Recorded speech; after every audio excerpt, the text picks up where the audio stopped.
كيفكن؟ اسمحوا لي أحكي عن الفن العربي، السوري، اللبناني، المصري. كمواطنة عربية بحق لها تحكي وتنقد عالشي اللي عم تشوفه، وخاصة برمضان. آه بالنسبة للإنتاج والإخراج تبع المسلسلات، الأفلام، البرامج،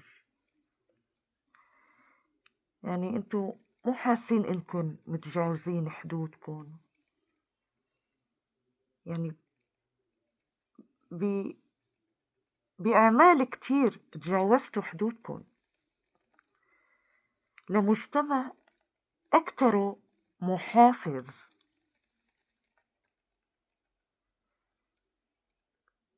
هلا صرنا نحن نعرف انكم ممولين، هذا الشيء مفروغ منه يعني، بس هالوقاحة يعني منين جايبينها؟ ما عم تراعوا مشاعر الدين ولا الأخلاق، ولا ما عم تستحوا على دمكم. يعني نحن كشعوب محافظة بحق لنا نحكي وننقد. في أعمال كتير ما لها طعمة، لزبالة. لزبالة، بتعرفوا شو يعني لزبالة؟ يعني انتو يعني فهمنا بايعين ضميركم وبايعين كل شي يعني، بس بدكن تراعوا الشعب اللي انتو قاعدين بيناتن.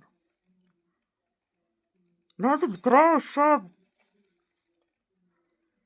تراعوا انه في اطفال، في مراهقين،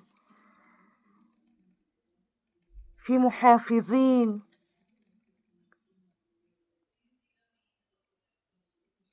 وبالأخص هذا الفن المصري يعني زودتوها كتير.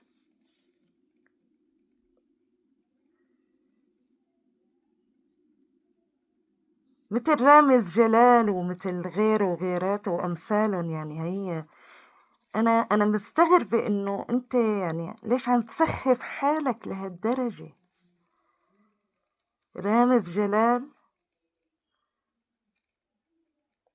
والفن المصري هابط جدا. هلأ كله بشكل عام الفن لزبالة لزبالة يعني. بس يعني أنا عم بستغرب أنت يعني الرجولة تبعك لرامز جلال الحكي، أنت يعني بتحس حالك رجولتك بهيك شغلات؟ يعني ما بتحس إنه قلت رجولتك؟ يعني ما بعرف شو بدي أقولك. شو هالعروض السخيفة اللي عم تعرضها؟ شو عم تحط حالك بمواقف كتير كتير يعني سخيفة، تافهة، يعني مسخرة مسخرة.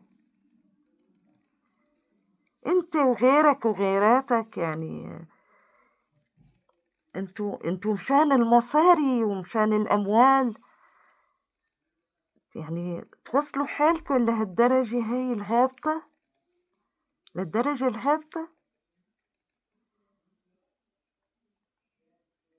حرام، حرام ينعرض هذا الشي بشعب عظيم مثل مصر. شعب مصر العظيم أكيد ما بيقبل بهالتفاهات، والشعب السوري العظيم نفس الشي، والشعب اللبناني العظيم كمان ما بيقبل بهالشي. كنا كشعوب، إن كنا مسلمين ولا مسيحية ولا أي مكون، ما بنقبل بالأشياء الغلط، ما بنقبل بهالعروض السخيفة التافهة. عيب عليكم. والله عيب عليكن، راعوا إنكن بشهر مبارك، هذا الشهر اللي بترفع فيه الأسماء لعند الله والأعمال.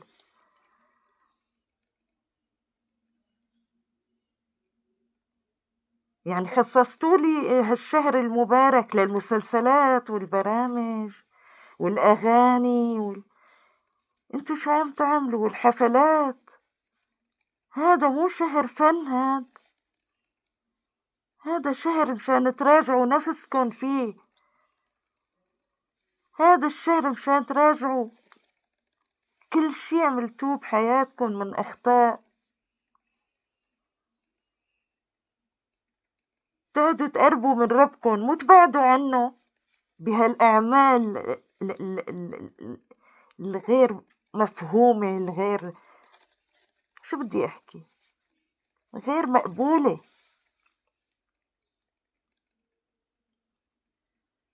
عن جد عيب عليكن، زودتوها كتير.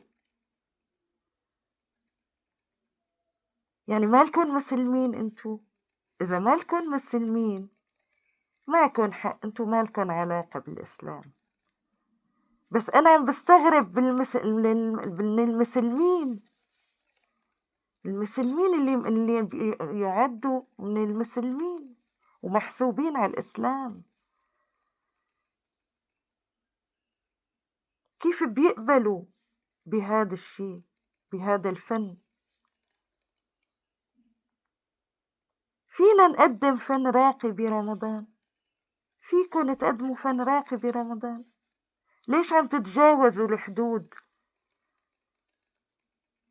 ليش عم توطوا من قيمتكن؟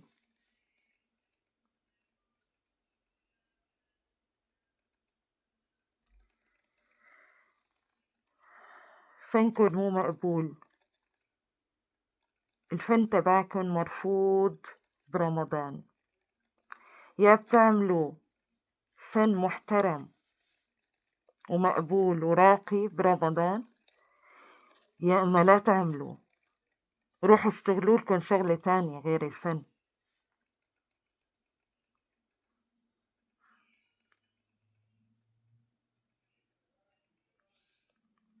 اي انسان عاقل ما بيقبل باللي انتوا عم تعملوه.